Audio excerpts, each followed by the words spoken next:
This is the Dandadan cast panel and Q&A. So I have prepared a few questions of my own. I'm going to call the cast out. We're going to talk about it. It's going to be a great time. And then afterwards, I'll give y'all the opportunity to ask your own questions. So if you want to get a chance to ask your questions to the actors, you will have that opportunity. There will be 2 microphones. There's going to be one right in front of me here. There's going to be another one on that side as well. Don't line up just yet. I'll let you guys know when you could line up. But just know that if you want to potentially ask a question, start thinking about that question right now. This way, by the time you get up there, you know exactly how you're going to word it. This way, you're not like, Mr. AJ, are you wasting? No, you'll understand, right? So without further ado, I would like to welcome the cast of Dandadan, starting with AJ Beckles. Show them all some love.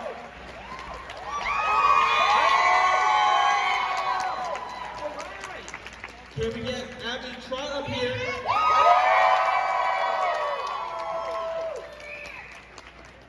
All right, can we get Kari Wahlgren? And last but not least, can we get Ben Diskin? Yeah, look at all this talent just up here. Where? Hello. Hey. Right here, all this beautiful talent. First and foremost, can I please get introductions from each of you? I know I said your names, but oftentimes, you know, they don't know who you are and who you play in the show. Let them know who you are in the show. Starting with AJ. Hello. My name is Alex Lee. But yeah, I'm the voice of Okarun in Dandadan. Thanks for being here, guys. Hi, I'm Abby Trott. I'm Momo in Dandadan. I'm Kari Wahlgren and I'm Granny Seiko. I'm Ben Diskin and I'm all of the problematic aliens. English dub of Dandadan. If those are all aliens, don't do what they do. All right. So we'll start off with a few questions. This is for everyone, of course. Dandadan is such a crazy show, right? What would be your elevator pitch for someone who's never watched the show? Do you have one of these in your back pocket? Or am I thinking of Me? Yeah, do you have one? I just say watch it. Because I think if you try to explain it to people, you turn them off. Because they're like, what do you mean his balls are gone? So I just tell people, like, just trust me. Just watch the first episode, and I promise you're going to be hooked by the end. Yeah, I mean, I think it's, sometimes things are better left unsaid. I'm like, okay, so there's this girl, and she believes in ghosts, and there's this boy, and he believes in aliens, and then they have a fight about which one's real, and then chaos ensues. It's a comedy, it's a romance, it's paranormal, It's everything you ever imagined. You ever dreamed in an anime. And it involves testicles. Oh man, well, my partner has never watched anime ever, and so I was trying to explain the show to him, and I was just like, there's a lot of like ghosts and aliens, and they spend a lot of time looking for this guy's peen, and then they find the peen, but then they lose his balls. And my guy was like, okay, I'll watch it. So it worked. So it worked. That's a great pitch then. Mine isn't a pitch, mine is a plea, which is just listen. Don't judge anybody who recommends this show to you if you only see the first episode, because you will think your friend is crazy. And I'm like, no, just get past the first one, it gets really good, and it's a very different show than what you think it is. It's very fun, and it's actually very sweet. That's a good pitch. Yeah, great. I want to watch it just based on that. I've already watched it. One of my best friends pitched it to me, and I'm like, that sounds kind of weird. He goes, watch the first episode. I watched the first episode, I texted him and I was like, what are you having me watch?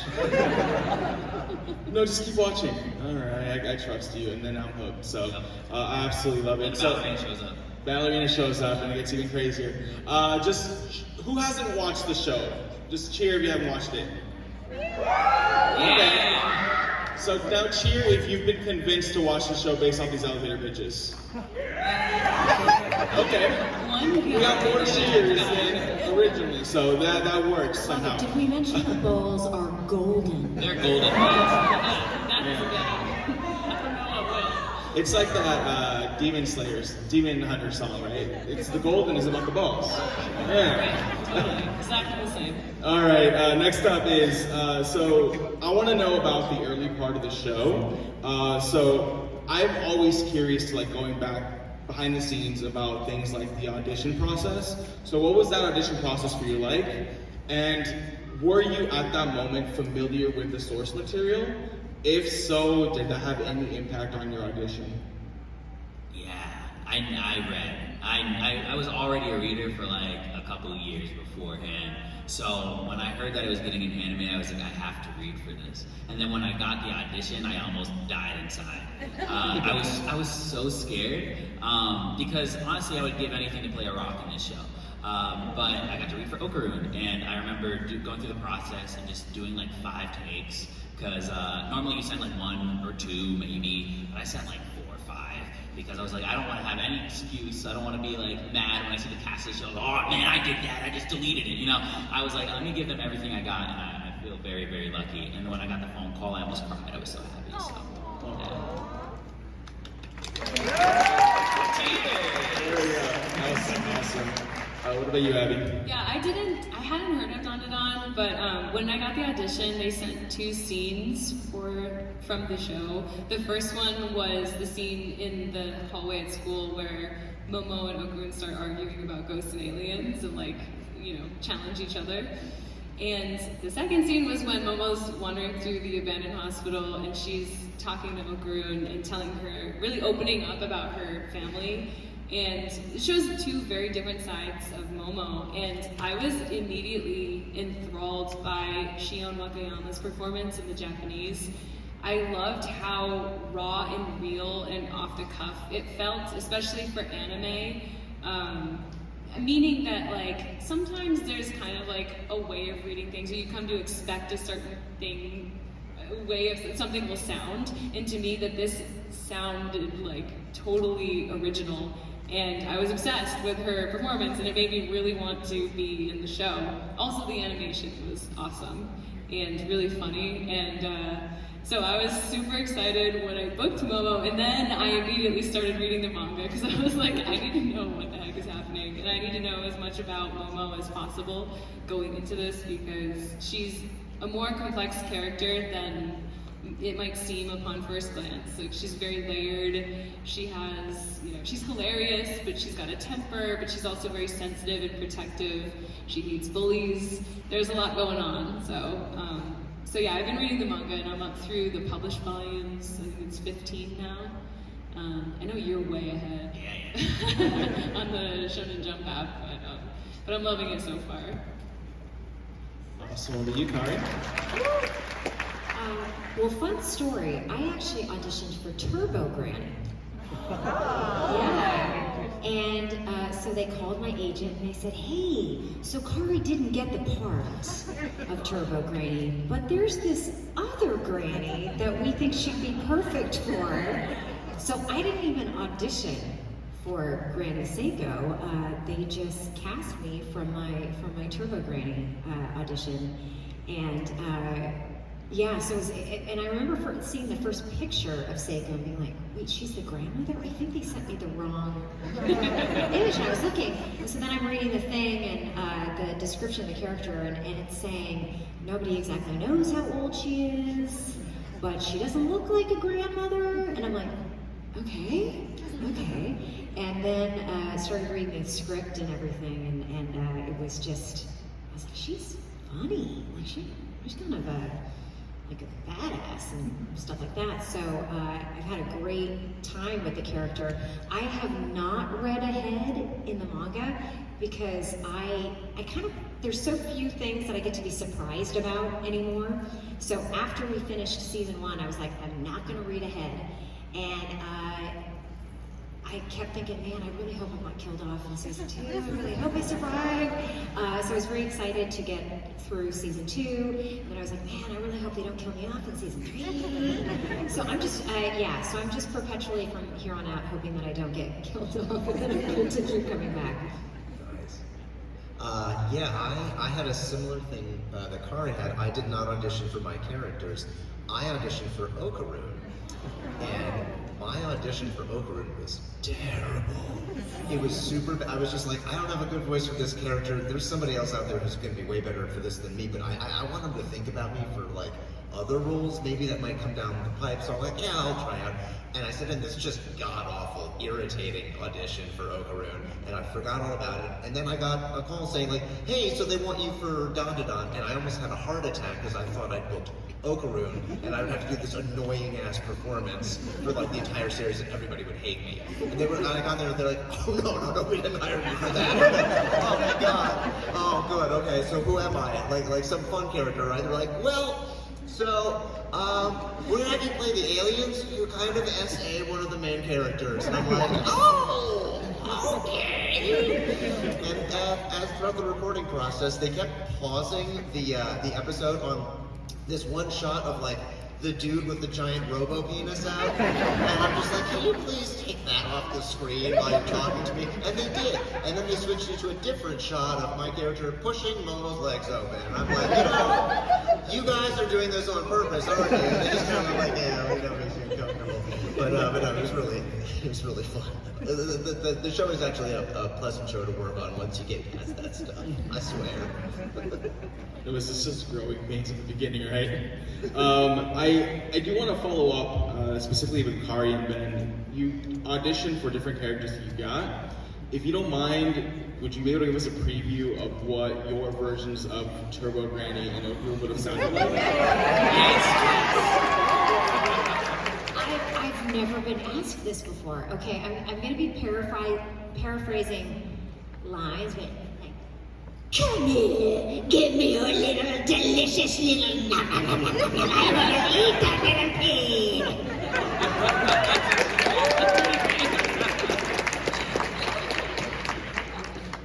And I don't remember exactly what I did. I think it was something just along the lines of, I'm some very shrilly, just awful thing, yeah. It was something along those lines. Ben, you are incredibly talented.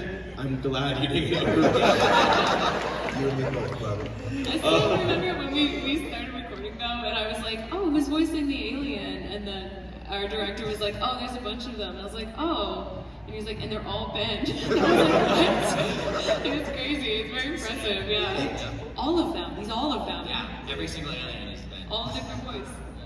Impressive. Hopefully you got a decent rate for each alien, like Alien 1 gets one rate and Alien 2 gets another. Yeah, all kidding aside, Ben does a great job. No, Ben's amazing.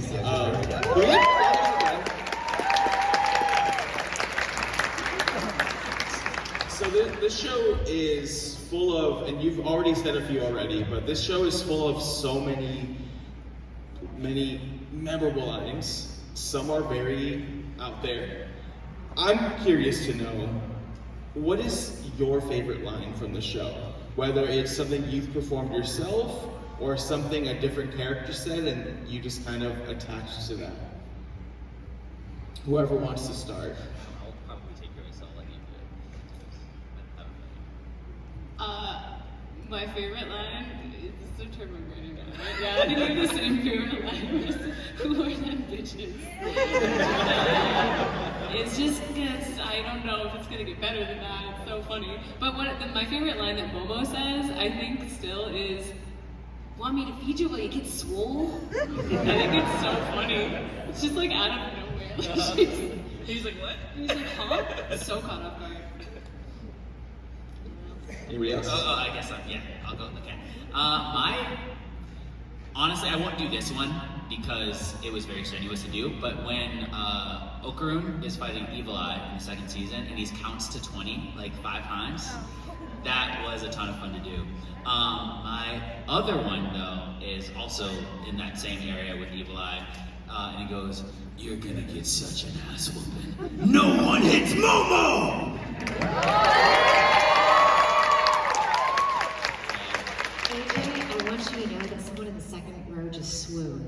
I saw that. I clocked it and I was like, you made someone swoon. Honestly, at the premiere, the whole audience swooned when that line hit. I was nervous for that line. I was like, did it come out good? The reaction was insane. It was perfect. I'm gonna embarrass her. Her name is Brenda. Sorry to call you out. It was just so cute. Mine is just Seiko turns around. She just walks out of the room. She's like, I gotta go talk to a guy about some ball intel. And I swear that line made me laugh so hard. And then I went and I did a convention, and a fan came up and made me a bracelet that said ball intel. And it is one of my most cherished possessions. It was like the best thing ever. So sweet. Yeah. My favorite, it's not really a line, it's actually just Momo and Okarun screaming in unison. I don't know what it is, but like AJ cracks me up every time he has to scream at the top of his lungs. It's some of the funniest stuff. It's a great reaction. Yeah, AJ screams are the funniest. Yeah. That actually is a perfect transition to my next question. There is a lot of screaming in the show. Now, as professional voice actors, how do you protect your voices from all of those screams? Because obviously you're going to be doing a lot of screams back to back to back and then expected to deliver your regular lines, right? So how do you protect your voices when working? Whoever wants to start. It's really hard. I think like it's hard because I think especially for a show like Dandadan, you can't pull punches with your screaming. Like it has to be, you have to give 100%, otherwise no one's gonna buy it, you know? And when you hear the performance from the Japanese cast, it's like, you cannot half-ass the scream. You can't. It's gotta go 110%. So it's a lot of screaming and a lot of kind of budgeting the screams is how I managed to get through like season 1 and 2, where I'll be like, you know, because we also record other things outside of Dandadan at the same time. So like I might have a session after the Dandadan session that I have to scream my lungs off. So some days I'll be like, okay, I can scream like 3 screams today, and then I'm gonna have to save the rest for the next session. And then try to get as much vocal rest in between as possible and just like not talk. But it's really hard. Yeah. We have a really awesome director too, Alex Von David, and having a great director helps a lot because he'll be like, no, save your voice. You know, he'll make sure that you're first of all that you're recording before you start screaming, and he won't make you do it over and over and over and over again. If he gets it on take 2, he stops. So that helps a lot. Yeah, and he's patient when I'm like, okay, I can't scream today. It's like, some people would be very impatient, like, you have to record this, but he's very understanding and accommodating too. Yeah, Alex Von David is definitely one of my top favorite directors to work with. He's such a sweetheart. We also had an amazing engineer. Her name is Keely, and she's really good at her job. And made sure, like, sometimes I'd be like, is that good? And she'd be like, I'll make it work. And then she makes it work because she's awesome. There was a period of time, speaking to Alex Von David's patients, where in season 2, where I had like black mold in my house at the time. And I didn't realize this, you know, when it was happening, but I just had this really bad cough. I was losing my voice, and he was like, dude, we can get somebody else to do the screams for you. And I was like, no, that's not happening. So I took care of my voice, I took care of the black mold, and then I was able to come back, but he very much is always looking to take care of us and make sure we're okay. As far as like doing the screams themselves, like Abby was saying, you just kind of have to go for it. I feel like you have no other option when you have, you know, such talented people on the Japanese side doing their thing. My goal is always to at least give English listeners an equal experience if I can do so. So I don't want to pull my punches. And if I lose my voice after, I just got to be quiet and drink some tea. What about you, Ben? You need to protect your voice? Yeah, I have been yelling for a long time, and I'm just kind of used to it after a while. But yeah, drink a lot of water, a lot of, we call it nimjong. It's basically, it's a Chinese cough syrup that's like all natural, and we'll just kind of chug that stuff too, and lots of vocal rest. But yeah, you can't you know, there's certain types of yelling, like there's like that sort of death metal scream where it's like a fake yell. If we do that, it sounds fake. It doesn't. It works great for music. It does not work super great for like our roles. So if our character has to just scream at the top of their lungs, it has to sound out of control and painful because that's what the character's going through. So, you know, we just kind of suck it up, and hopefully maybe they'll let us do the yelling at the very end of the session and just do the talking at the beginning, you know, that kind of thing. But yeah, just take it. All right, that is also great advice. So for those of you who are going to ask, can I get some advice on how to voice act? This is your piece of advice, all right? Take care of your voice. I don't want to hear any questions about how to get into voice acting, because if you do, I'll just direct you to D. Bradley Baker's website, iwannabeavoiceactor.com. Any other questions about voice acting, go there. All right, that said, this particular show, right, the lines, there's a lot of great lines. Clearly it was translated and made into, you know, for the US audiences. How much influence did you have on those lines? How much were you able to improvise at all when translating them over, or did you stick straight to the script? That's the other great thing about working with Alex and Keely is that it's a very open, collaborative effort. So Alex is always open to ideas, and we'll always, if I have something that I'm itching to try, like, we'll definitely try it. Sometimes it sticks, sometimes it was a great idea, and other times it was not, and he will tell me that it was not. I don't know what the original line. But yeah, like, we all have, you know, things that we throw in here and there, our little bits and pieces. Yeah. It's really hard to improvise with anime because on one side we have the mangaka who wrote it and then they translated it. It's not ours. But like I was saying, yeah, when we can, you know, play around a little bit, Alex is very open to it, and it's nice to have it. Yes. Yeah,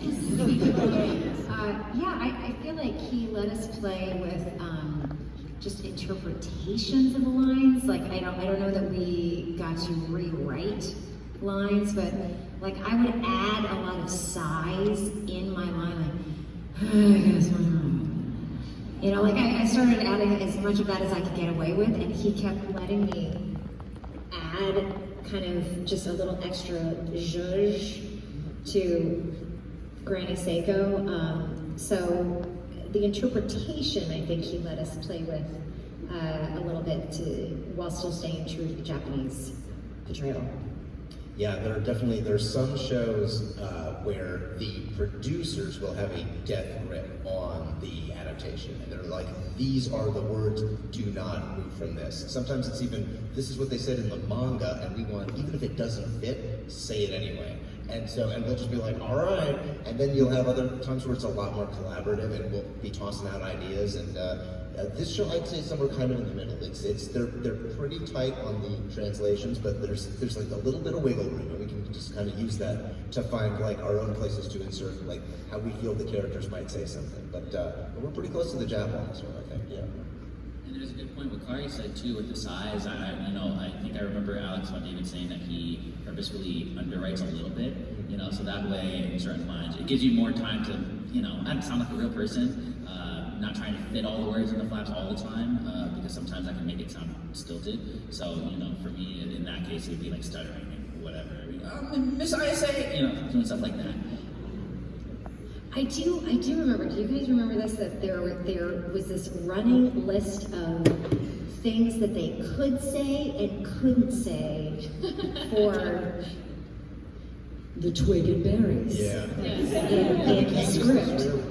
Yes. Yeah, so, and Alex would sometimes be so frustrated. He's like, yeah, we can say balls. No, we can't say that. No, we can't. Like, we've got little ones in the audience, so I don't want to say too much. But, like, there was a list of approved words, and there were a list of non-approved words. So we were always trying to, like, fit in something that we could get away with saying. Yup. I want to see that list. We could talk about it after. All right, one more question before we jump into fan questions or audience questions. Hypothetically speaking, so don't get mad at me. let's just say a live action Dandadan gets announced. Who would you cast to play your character in a live action Dandadan? That's so hard. Like, I feel like I need to go to Japan and audition some girls for Gyaru type. I feel like there's an undiscovered actress out there who's gonna crush Momo in live action. That would be so cool. Yeah, ideally, I mean, all the actors are Japanese, takes place in Japan. But if we're going with like you said, a hypothetical Hollywood, maybe like Michael Cera, like young Michael Cera. Really funny. I like that actually. I like that a lot. Young Michael Cera for Okarun. Let's do it. You guys, I'm gonna spend like way too much time thinking about this question now, because I'm like, who would Granny Seiko be played by? Transform form would be like Andy Samberg. Evolved Andy Samberg. Let's do it. I like that a lot. Anybody else want to throw one in before we jump into 5 questions? I guess I would say Rami Malek. I think he's great at playing some disturbing characters. He's good. Just a bunch of really handsome aliens. Yeah. If we're casting handsome aliens, we go Ben Diskin. Alright, with that said, we have 2 microphones, one on this side, one on that side, so please line up. When you are asking your question, we're gonna have some people filtering our questions. Please keep it appropriate, keep it respectful, they're human. Yeah, I'll cut you off if you're being rude or anything, so just be nice. That's all I ask, really. So let's see, who goes first? All right, I know who you are. Brian, what is your question, sir? First up, good job, Jimmy. Oh, thank you. Thank you so much. So my question is for all of you guys. Since Dandadan explores the paranormal and supernatural, what is your guys' one by one? What's your guys' favorite horror film or horror franchise? Saw for me, probably. Yeah, those are cool. I'm hard pressed to pick one, because I like a lot of them, but I'm kind of into the retro horror, so maybe Nightmare on Elm Street. You know, I met that guy, Robert Englund. I worked with him. I thought that I knew him because I'd just seen all of those movies. It's hysterical. I worked with him too, and it's like one of the only times where I fangirled a little bit. Like, I fangirled a little bit. Cool. He's so nice So too. cool. And then I ran into him and I found out we were at the same agency. Anyway, sorry. Hollywood. Young Frankenstein. I also want to shout out The Shining, and then Dr. Sleep, directed by Mike Flanagan, who also did like Haunting of Hill House and Midnight Mass, which are 2 of my favorite shows of all time. So some other shout outs. I'm out of place. I don't watch horror or anything because it scares me. And I'm but I recently watched Alien for the first time, and I really liked it. So it's shot incredibly well. So yeah, I think I'd go with Alien. I like that a lot. I'll just throw mine in out of Ghostbusters. Ghostbusters. I count it. Yeah. All right, thanks for that question. It's a great Thank you. Julie Mikes. Hi, my name is Adrian. It's been a pleasure to meet you all this weekend. Can you speak more into the mic? It's been a pleasure to meet you all this weekend. I just want to say, in my opinion, it's one of the best dub adaptations of anime ever. So thank you so much for your work.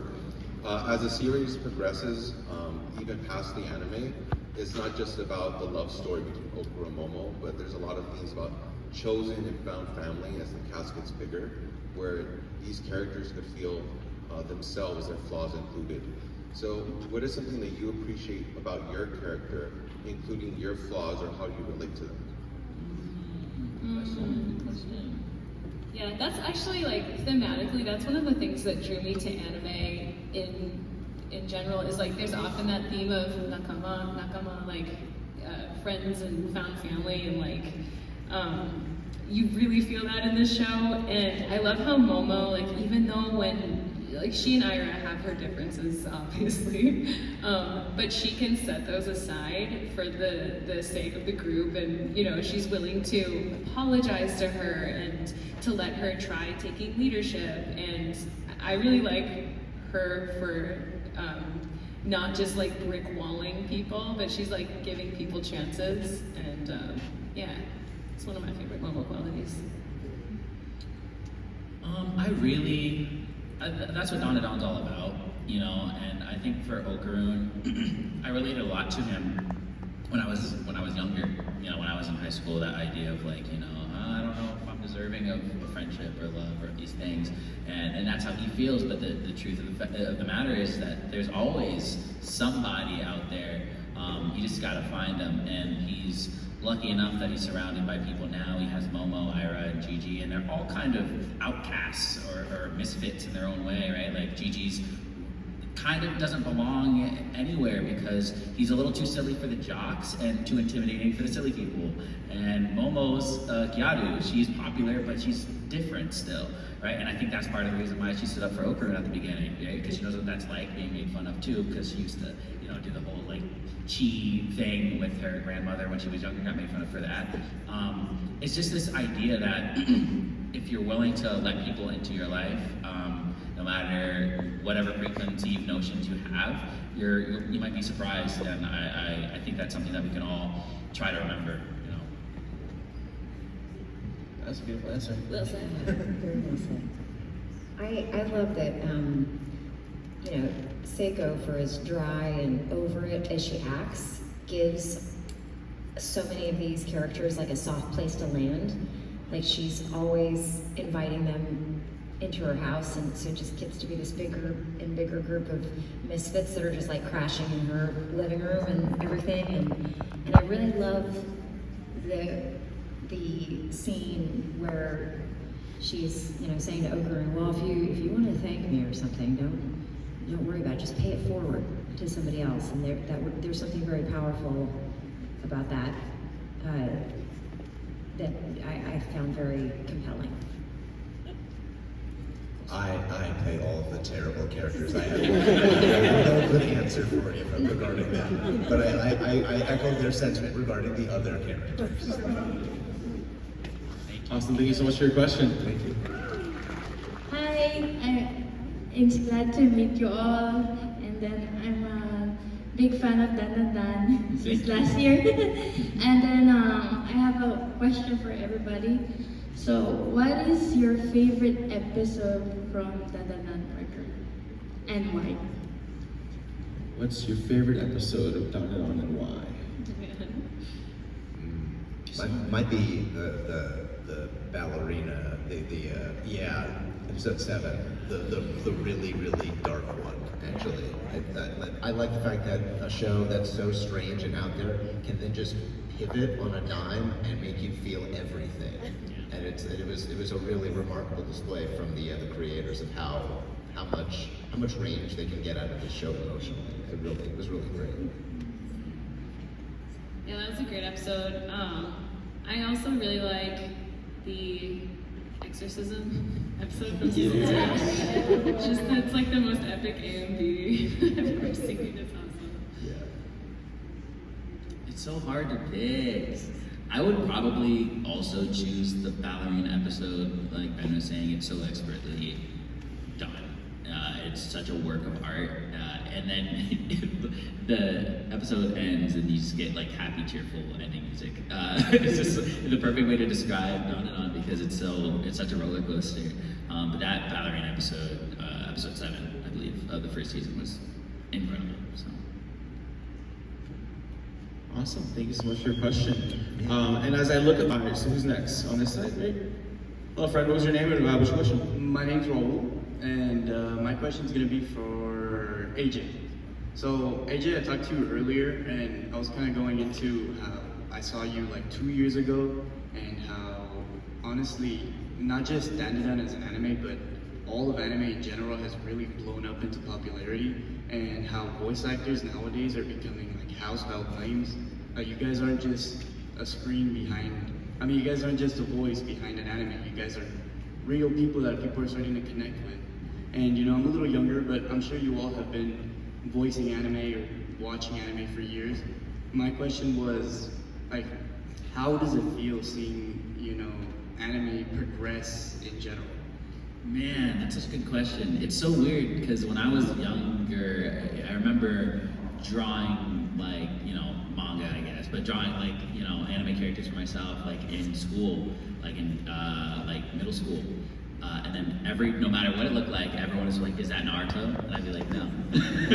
Now I haven't been in school for many years. Get back on and work to school and had no issues. Back in my day, you would have gotten bullied for that. You know, like it was a completely different world, and it's so cool to be a part of this shift. You know, you have Demon Slayer making $500 million at the box office, and Chainsaw Man's doing well, and it's so cool to see like our little niche thing grow bigger and bigger and bigger and bigger. And I'm glad it's just so much more accessible. It's like on Delta planes now, like Crunchyroll's on Delta now. It's so weird, and to be a part of that is insane. I've had a few people recognize me, like just walking around and life and everything, and everyone's always so sweet. And it reminds me how beautiful this community is. And I'm grateful to be a part of it for sure. Thank you so much for your question. What's up, guys? How you doing today? Hello. My question's for you, AJ. If Okarun didn't get the TurboGrafx powers, what power would he get and why? What power would he get in? I don't know if I can imagine without TurboGrafx powers, Okarun having powers, but maybe he'd be like the man in the chair. You know, I feel like he's just so smart and he's always like ready to give out facts. I feel like maybe he would be the one like that sends Momo out on missions and is like in her earpiece, like telling her stuff. But I don't know if he would have like a superpower outside of the TurboGrafx power. He's just so smart. I feel like that would be his power. Gotcha. Thanks, man. You have a great day. Thank you. You too. Thank you so much for your question. All right, friend over here. What was your name? What was your question? My name is Zoe, and I had a question for Abby. I really thank you all for all of your hard work on Dandadan. I adore this dub, and one of my favorite parts about it is just like how much it makes you laugh at so many points in the show. And I was wondering, Abby, are there like any lines that were really difficult to like get through delivering because you were just like laughing so much at them or something like that?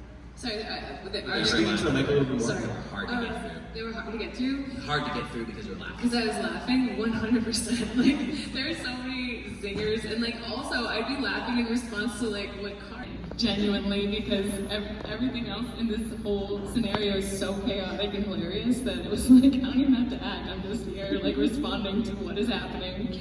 But yeah, definitely. I'm trying to think of more specifics. On that note, though, I do have a really funny anecdote from yesterday. I don't know if the fan is here today who stopped me in the dealer hall to say that they watched the show and they were there with their mother, who, their mother is a huge Momo fan, and she is learning English by watching Dandadan. And this fan told me that their mother is learning English from Momo, and I was like, oh no. That's like a bad idea. I don't know, she's just gonna go around calling everyone a skank. But it was so funny to me, I just had to share that. That's so funny. That is amazing. Yeah, classic. But yeah, it's such a funny show, man. Thank you so much for your question. Thank you. Hello. What was your name? What was your question? My name is Josie, and I was wondering, between season 1 and season 2, what's your favorite opening? Who's the question for? Oh. Abby? Oof, me? My favorite opening? I have to go with the because it's like written for, it's got so many references in it that it's I don't know, it's just such a masterpiece. And also just the way that the internet grabbed that and just like blew it up overnight was kind of insane. I was blown away by how fast that song just like gained traction and exploded. Yeah. So I'm not to say. Maybe nuts. Creepy nuts. Yeah. Such a good song. Thank you so much for your question. Hi, my name is Faith, and I just want to say real quick, like, I love this show so much, and it's helped me through the past year. Like, I watch it with my brother like every night when it would come out, and I just want to say that, and thank you for all your hard work. Wow, thank you so much. This question is for AJ. Okarun's voice changes a lot between his normal self and when he's possessed. How do you find the balance between the two? Would help, honestly. So the great thing about Thank Zoom, which is where we record it, is that they always save like a line or something, or maybe a couple lines from our recording to play for us before we start. So that way it can remind us what the character sounds like, and that's because, like Abby was saying earlier, we do other roles outside of Dandadan and everything, and sometimes you can just get things mixed up and forget where it was placed and blah blah blah. The same thing happens for for the transformed voice, and I genuinely know where those two voices sit. However, Okarun's all over the place. Normally, we do the first episode, and within that episode, they can take those lines out. It took us like 4 episodes to get a solid reference down for Okarun because he was whispering, he was screaming, he was elevated. It was really hard to find a place where he was just talking normally. But eventually we did. But usually he's there with me to help guide me and let me know when I sound a little too AJ, he says, when I'm doing his normal voice, a little too cool, maybe too close to Turbo Okarun. With Turbo Okarun, should I sound more, whatever? Or should I have a little bit more energy? Just a little bit, not much, because he never has too much. He's helping me out the whole time, so it's mainly him. As far as like placing the voice though, it's actually easier for me to do his Turbo voice because it's way more chill, it's down here, and he stays here for the whole time. But when he's like his normal form, he's always this elevated screaming, Miss Ayase, oh, and sometimes it sounds like Morty, you know? So it's just, he's all over the place, but he helps me the whole time, Alex Von David, our director. Thank you. Of course, thank you so much for your question. I want to thank you all guys for making such a funny show with the dub and really putting your all and soul into it. And specifically Ben Diskin, I wanted to ask you a specific question. Okay. If you were to have kids, or do have kids, at what age would you let them watch this show? Knowing they'll hear you in the show. Well, I don't have children, but if I did, when I'm dead. You're like, when they can no longer judge me. Thank you so much. Thank you so much. Hello. My question goes. Can you speak a little closer to the mic? I was like, is this better? Yeah. Okay. My question's for AJ. I've been playing a lot of Pokemon this week because you know the new game, and I know you voiced in Pokemon. If Okarun did have a Pokemon, what Pokemon do you think? He's like, if Okarun had a Pokemon, Which Pokemon would you have? What Pokemon? If Okarun had one? Yeah, which one would you have? Oh. Okay. I don't know a ton about Pokemon. However, who's the big one that sleeps all day? Snorlax. I think it would be Snorlax. You don't know Snorlax? I forgot his name. I know he's big and blue and like big and sleeps. We have to talk later. It's late in the day, right? That's embarrassing. Oh my gosh. Thanks for your question. Snorlax is a great Pokemon. It's like my top 5, yeah. What's the one that switches between like, is it more Pekka? More Pico? Yeah. More Pico? You can have more Pico, we can switch with you. Yeah. Snorlax, yeah. Alright, friend, what was your name and what was your question? Hi, my name is Jesse, and I have a question for AJ. I have a bit of a hot take. Okarun should be with Ira. With Ira! Whoa! This is pretty hot take.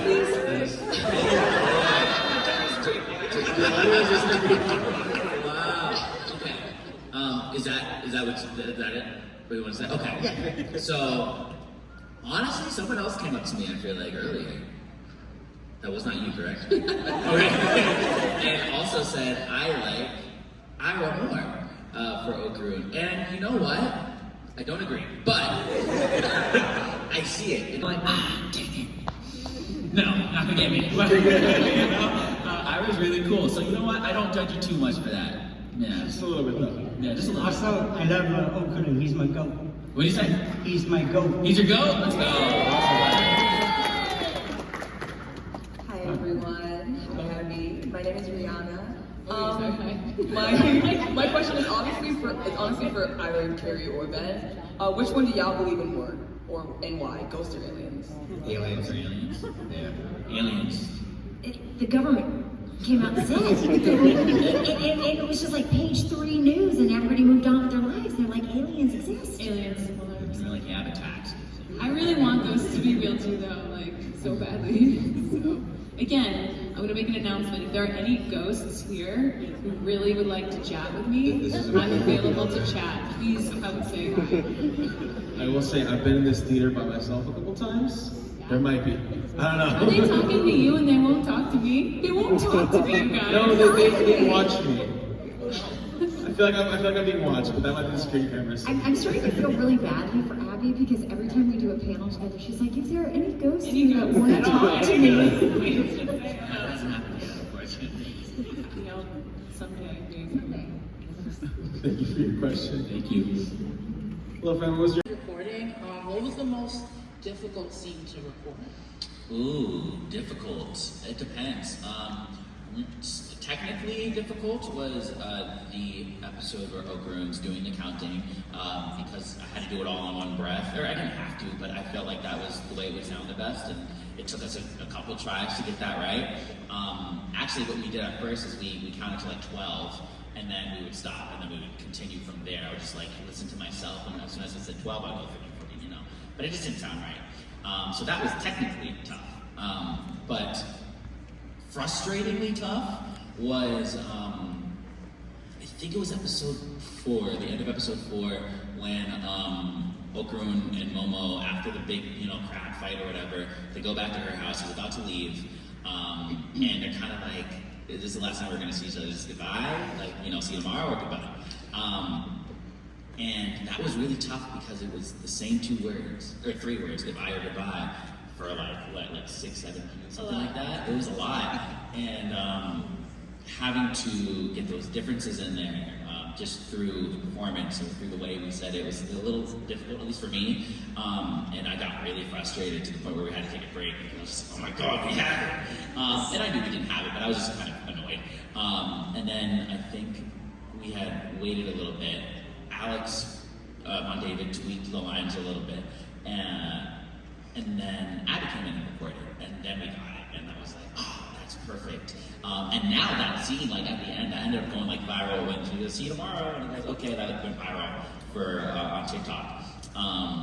But that one was really, really tough for me to get through, because I don't know, it was just hard. I wanted to do a good performance, and it's hard to do that with only a couple words. Thank you. Awesome. Thank you so much for your question. Hi guys, my name is Ari. I'm a big fan of the show. Thank you so much for everything you do. Thank you. Thank you. I had a chance to see you guys at NYS too. But I wanted to ask Abby a question. More so, I was really curious about the screaming. Do you ever feel like you're gonna blow the mic out? And if so, like in terms of going 100% for it, how do you communicate? Like, do you communicate that to your engineer, or? Well, so the engineer, like, they have the script too, so they know when there's screaming about to happen, and like they'll prepare for it by like gaining down. There's also on a lot of microphones, there's like a pad feature where you can flip a switch and it knocks it down, so there's extra buffering so that, I don't know. But I'm also, like, I'm not Bryce Papenbrook. I've never broken a microphone in my life, so I'm usually like, okay, as long as the engineer is aware that a scream is coming, like, I can go 150% and I'm not gonna ruin the microphone. Okay, thank you. Thank you so much for your question. Thank you. Hello. Hi, my name is Owen. I've been reading Dandadan for like years now, so I think you guys did a really Can you put the great mic job. a little bit closer to you? Thank you. Thank you. Sorry. No, you're good. So I've been reading for like years now, and I think you guys did a really great job versus a lot of other shows I've watched in my life get translated. My question is for Kari. If you were to come into position of Okarun's balls and you had to keep them safe from the yokai and the aliens, where and how would you keep them safe? Where would I keep them? Maybe in my cat's litter box. Would you look there? Probably not.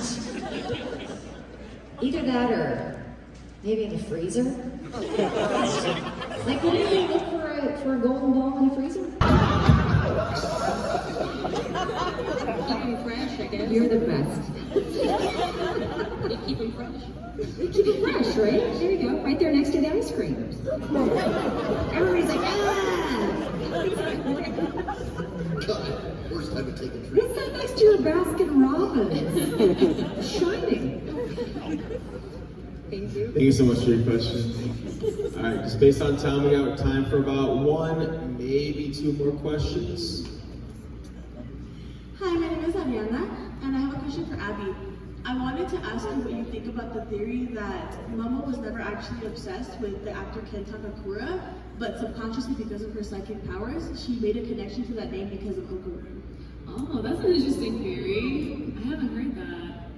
That's a fun idea. I wonder if that's gonna be lore that's revealed at some point, or if it's just she's obsessed with the actor. Yeah, that's a fun. Have you heard that? No, I haven't heard that before. No. Yeah, I like that theory. It's a cool theory. Yeah. Thank you. Awesome, thank you so much. Hello, what's your name? What was your question? Hello, my name is Marco. This question's for Abby. You voiced Momo, the Zinger Queen. So when it comes to her, is there any line or outtake or bloopers that you kind of wish made it into the show but didn't? Oh man, none that I can think of off the top of my head. Yeah, there's a lot of really funny dialogue. I can't think of one specific to Momo, but you know how Kari was talking about we're limited in what we're allowed to say in the show. Sometimes I wish we were allowed to say certain other cuss words that were, they had to get cut. So I'll just leave it at that. You can imagine why. Awesome, thank you so much. And that is just about time. So can we get a round of applause for the cast of Dandadan? Can we also get a round of applause for the volunteers and the convention staff? Especially the civic theater staff that has to put up with me. And before they go, going down the line from Ben and ending with AJ, can you remind the people where to find you online? You can find me on Blue Sky at bendiskin.bsky.social. I'm mostly, on Instagram, at Kari Wahlgren. I've got a Facebook official page, and I also dabble on TikTok and Blue Sky at Kari Wahlgren. I'm at Abby Trott on Instagram mainly, Twitter and Blue Sky barely, and then I'm barely on TikTok at abby.trott. I, on everything, am AJ Beckles, VO. Except for Twitch, I might be streaming, and it's AJB streaming. So. Awesome. Can we get another round of applause for our friends up here? And I've been Jimmy. Thank you all for your time. As a reminder, thank you. Please, as a reminder, please be awesome to each other and have a great rest of your weekend.